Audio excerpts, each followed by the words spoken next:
Seigneur soit avec vous. Et avec votre esprit. Lecture du Saint-Évangile de Jésus-Christ selon Saint Jean. Gloire à toi, Seigneur. En ce temps-là, les yeux levés au ciel, Jésus priait ainsi. Père Saint, garde mes disciples unis dans ton nom, le nom que tu m'as donné, pour qu'ils soient un, comme nous sommes, comme nous-mêmes. Quand j'étais avec eux, je les gardais unis dans ton nom, le nom que tu m'as donné. J'ai veillé sur eux, et aucun ne s'est perdu, sauf celui qui s'en va à sa perte, de sorte que l'Écriture soit accomplie. Et maintenant que je viens à toi, je parle ainsi. Dans le monde, pour qu'ils aient en eux ma joie, et qu'ils soient comblés. Moi, je leur ai donné ta parole, et le monde les a pris en haine, parce qu'ils n'appartiennent pas au monde, de même que moi, je n'appartiens pas au monde. Je ne prie pas pour que tu les retires du monde, mais pour que tu les gardes du mauvais. Ils n'appartiennent pas au monde, de même que moi, je n'appartiens pas au monde. Sanctifie-les dans la vérité. Ta parole est vérité. De même que tu m'as envoyé dans le monde, moi aussi je les ai envoyés dans le monde.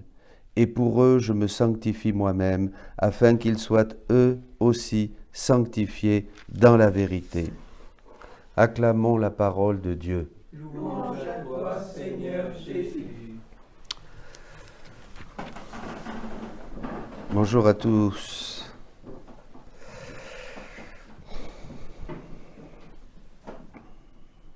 J'ai eu sur le cœur à la fin de cette retraite que nous venons de vivre. Nous sommes partis, un groupe de Français, rejoindre nos frères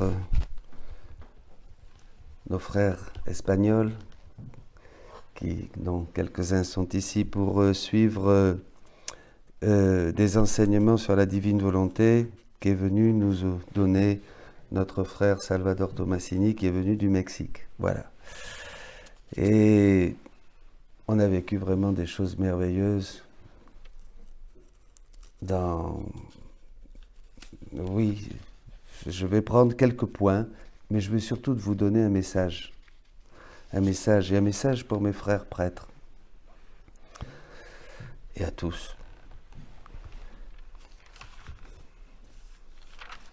Quelques points, bien sûr, très rapidement. Cette retraite nous a tous émerveillés, ébranlés, touchés, parce que la divine volonté renouvelle absolument toute notre vision de Dieu, de l'homme, du monde, de la prière, de notre appel à être comme Jésus dit ici, que nous soyons un comme le Père et le Fils sont un. Donc vous vous imaginez, voilà, j'ai appris, j'ai découvert encore que je savais très peu de choses sur Dieu, parce que c'est infini, tout ce que nous révèle Jésus dans le troisième fiat. Donc j'ai redécouvert, et mes frères aussi, Adam, qui on était, cet Adam qu'on a oublié, bien sûr, et pourtant, où tout, hein, comme disent nos frères juifs, tout est contenu dans le commencement. Hein. Donc voilà, ce péché originel qui est plus une absence originelle, puisque nous perdons tous les dons de Dieu, hein, surtout la vie divine et la divine volonté. L'arbre de la connaissance du bien et du mal, eh bien c'est surtout ce choix que nous avons fait. Hein. La connaissance du bien et du mal, c'est agir avec notre volonté humaine et exclure de nous, de notre cœur, de notre vie, la divine volonté. J'ai appris, j'ai vu encore combien nous sommes des êtres nous sommes éternels, bien sûr, c'est extraordinaire. Et la vie du ciel, bien commence sur terre, justement, après ce long chemin, depuis la loi, depuis les patriarches, depuis la loi de Moïse jusqu'à Jésus-Christ, et de Jésus-Christ jusqu'à Louisa, bien maintenant on sait qu'on peut vivre la vie du ciel sur la terre, c'est extraordinaire. J'ai découvert aussi le rôle de la prière, des dévotions, des sacrements, de toutes ces choses que Dieu nous a données dans le royaume de la rédemption pour pouvoir justement nous préparer. Il le dit, tous ces saints aussi qui nous ont enseigné, hein, toutes ces belles théologies que nous avons eues au fil des siècles, tout ça était pour nous préparer à entrer dans le royaume de la divine volonté, à pouvoir vraiment agir en mode divin. Enfin voilà, et puis je passe toutes ces choses, je vais vite parce que on pourrait... Voilà, cette relation aussi au temps et à l'éternité. La divine volonté est une machine à remonter le temps. Nous pouvons aller dans tous les événements de la création, dans tous les événements de la vie de Jésus. Nous pouvons prendre, comme dit le catéchisme, les états et les mystères de Jésus, les faire nôtres, les revivre et donner à Dieu la joie, hein, de vivre de nouveau, hein, ces mystères de la vie de Jésus, et bien sûr d'en diffuser, à partir de nous, de diffuser tous les effets. Voilà, les ronds, nos actes. J'ai découvert aussi que je cherchais Dieu encore beaucoup pour moi, bien sûr, hein, tout ce qu'on fait pour Dieu, tout ce qu'on veut, nos groupes, c'est pour que Dieu nous bénisse, pour qu'il nous touche, pour qu'il nous remplisse, pour que nous soyons plus proches de lui et tout ça. Et en fait, bon, tout ça c'est préliminaire, hein. Dieu veut surtout que nous vivions sa vie et qu'il puisse vivre sa vie en nous. Nous vivre sa vie, notre vie en lui, et lui vivre sa vie en nous. C'est encore le catéchisme de l'Église au numéro 521. Bon, et voilà. Mais où je veux en venir, et c'est là, j'ai été touché. Parce que durant cette semaine, à l'initiative d'un frère laïque et de plusieurs, il y a eu un mouvement, et de monde catholique, Mundo Catholico, un effort pour réunir les prêtres. Avec un Zoom, et qu'ils puissent justement 2 fois par semaine, nous avons vécu ça, et pour qu'ils puissent se réunir et partager, découvrir et être enseignés. Rappelons-nous que toujours à côté de Louisa, qui est cette 3e œuvre de Dieu, il y a eu un prêtre. Elle avait la messe chez elle.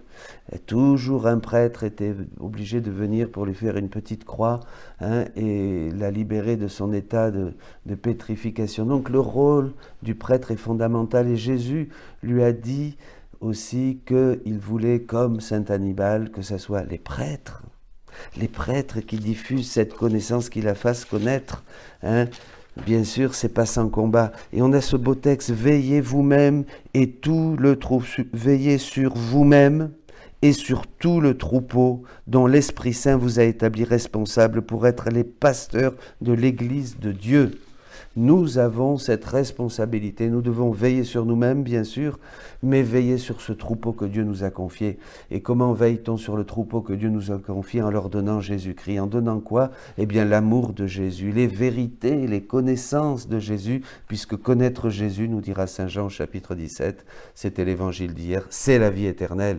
La vie éternelle, c'est qu'ils te connaissent, toi. Donc, nous devons veiller sur ce troupeau. Donc, j'invite tous mes frères prêtres, voilà, et vous, les laïcs, à faire connaître ce message à partir de la semaine prochaine. Vous pouvez déjà nous écrire, hein, à ladivinevolonté@gmail.com, pour dire que vous voulez participer, vous serez contactés. Nous allons commencer, hein, il y en a déjà en France qui parlent, hein, de ce prodige des prodiges, de ce grand cadeau du Seigneur.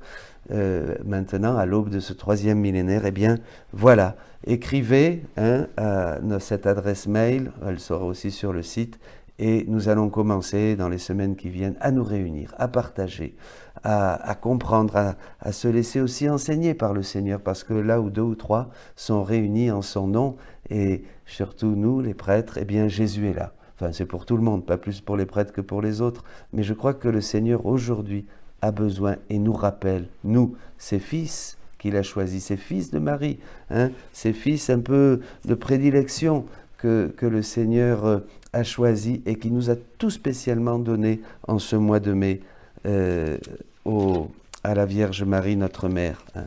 Et je veux terminer avec ça, le dernier grand thème qui m'a bouleversé, c'est la Vierge Marie. Je me suis aperçu que oui, je la connaissais peu. Je n'avais pas idée de ce qu'est Marie dans le plan de Dieu. D'ailleurs, Jésus dit, personne ne peut savoir ce qu'est l'Immaculée Conception. Il n'y a que moi qui peux parler de ma mère. Il n'y a que lui qui peut parler des trésors, de la merveille des excès d'amour, du stratagème fou de Dieu qui a inventé la Vierge Marie, notre mère, sa mère. Alors là, ça a été pour moi, j'étais bouleversé par tout ce que nous avons appris, tout ce que nous avons vu, tous ces textes, et puis l'explication de ces textes surtout. Ben voilà, je veux recommander cette initiative de nous réunir comme prêtres. Je veux la mettre vraiment dans le cœur de la Vierge Marie, qui a promis que son cœur immaculé triomphera, qui a promis vraiment que, aussi dans le livre du ciel, que ceux qui sont choisis par Marie, ceux qui sont marqués, ce que Jésus a choisi pour les donner à sa mère, eh bien, dans ces temps difficiles que nous vivons, ils auront une protection spéciale. Et ça, nous le savons, c'est pas nouveau, Jésus l'a toujours dit. Eh bien, réfugions-nous en Marie. Je veux vous partager un texte pour terminer, qui est très beau, pour que tous nous puissions rendre grâce à Dieu en cette Eucharistie et tous les jours de notre vie pour le don merveilleux de la Vierge Marie.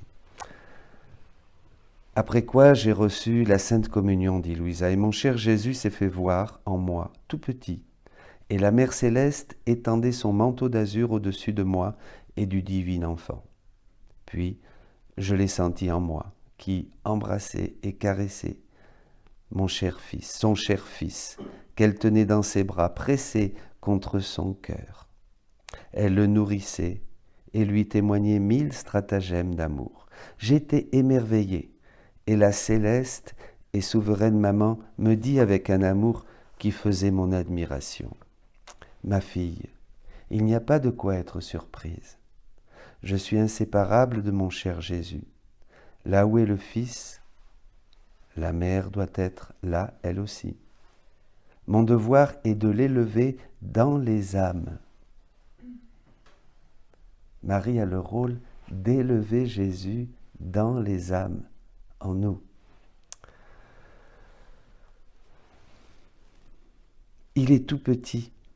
Les âmes ne comprennent pas comment elles doivent l'élever, et elles n'ont pas le fait de l'amour, le lait de l'amour pour le nourrir, calmer ses pleurs et le réchauffer lorsqu'elle le laisse transi de froid. Voyez, c'est une vie. Là, c'est plus que tout, qu'une dévotion, qu'une prière, c'est une vie. Marie nous demande d'agir et d'élever Jésus, de ne pas le laisser tout seul, de le faire grandir, de lui donner le lait de l'amour, de la consolation. Jésus, n'oubliez pas, veut revivre sa vie en nous.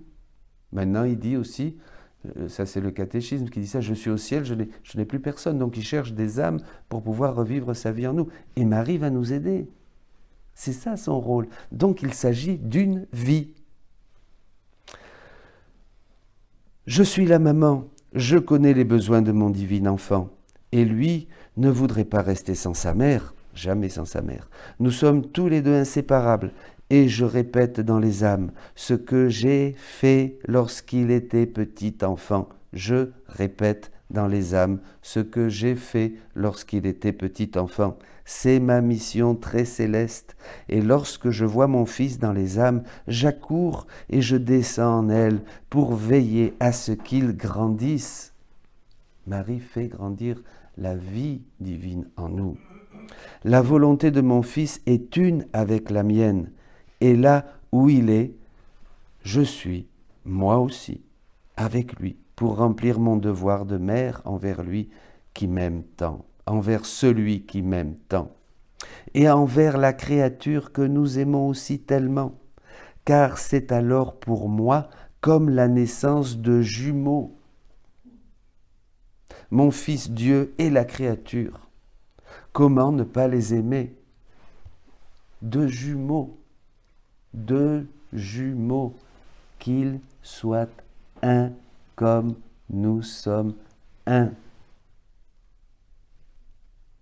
Puis elle ajouta avec un accent tendre et très émouvant, « Ma fille, comme elle est belle, grande et prodigieuse, la vertu de la divine volonté, elle vide l'âme de tout ce qui n'est pas lumière ou divin. Elle unit ce qui est distant et lointain. Elle répète ce qui a été fait à travers les siècles et les siècles pour rendre connaturel l'acte humain dans le divin. Qu'il soit un comme nous sommes un. Père, toi en moi et moi en eux. C'est ça. Elle répète ce qui a été fait à travers les siècles et les siècles pour rendre connaturel l'acte humain dans le divin. Marie nous enseigne à agir comme elle fait et comme Jésus fait. C'est une force créatrice qui arrive à se multiplier pour transformer sa vie dans la créature. Par conséquent, aime-la beaucoup et ne lui refuse rien. Maman Marie est avec nous pour ces temps que nous vivons, et déjà, c'est le triomphe de son cœur immaculé que nous pouvons voir se réaliser à travers cette Pentecôte d'amour, ce grand don que Dieu fait à l'humanité de sa divine volonté au milieu des créatures. Amen.